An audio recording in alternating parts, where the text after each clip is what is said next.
Hi, my name is Brianna Ferraro, and I'm currently doing a civics project on abuse and discipline, and I was wondering if I could ask you a few questions. Okay. Okay, so how do you distinguish between abuse and discipline? So abuse and discipline for the state of North Carolina, we distinguish between abuse and neglect. And we look at inappropriate discipline versus physical abuse. Okay. And how do you when you get a call for a case, how do you go about figuring out which it is? So we have tools from the state that we use as part of our policy. It's our structured intake tool that has questions specific for physical abuse and questions specific for inappropriate discipline.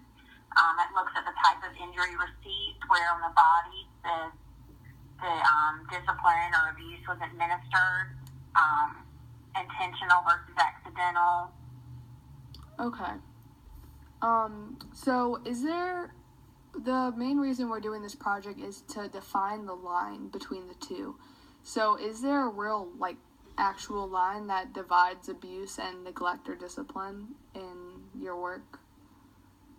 Or do you think every case is different and there's not really a middle ground? I mean, really, every case is going to be so different, and the answer is just, it depends. Just because it's a bruise doesn't mean that it's abuse. It really just depends on where on the body that's located and how it was administered. So every report you receive is going to be really different. Generally, when you think of a physical abuse, you're talking about things that are, punching or cutting or burning or, things like that. Yeah. Where discipline, you think more of things like spanking to the butt or back of the leg, or sometimes a slap can be discipline. A belt mark on an arm can be discipline. That doesn't really rise to a level of abuse. It really just depends. It looks at intent. It looks at, you can use objects in North Carolina. You can use a belt or a switch or a shoe. But if you're using a belt to the head and face, that's going to create a more substantial risk of harm, and so that's probably going to be abuse versus using a belt on the back of the legs or butt, which is going to be neglect. So it really does just depend. It just depends.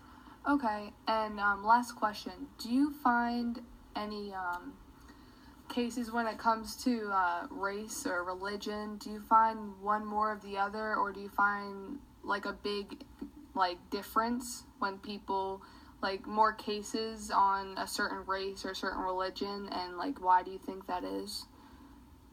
There's really not. I mean, we get abuse and neglect reports across all races. I mean, we have, we deal with all types of cultures with CPS.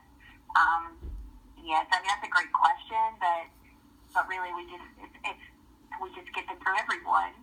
Okay. Well, thank you so much. Need to recognize race. Yeah. Thank you so much again. You're welcome. Have a good one. You too. Good luck. Thank you.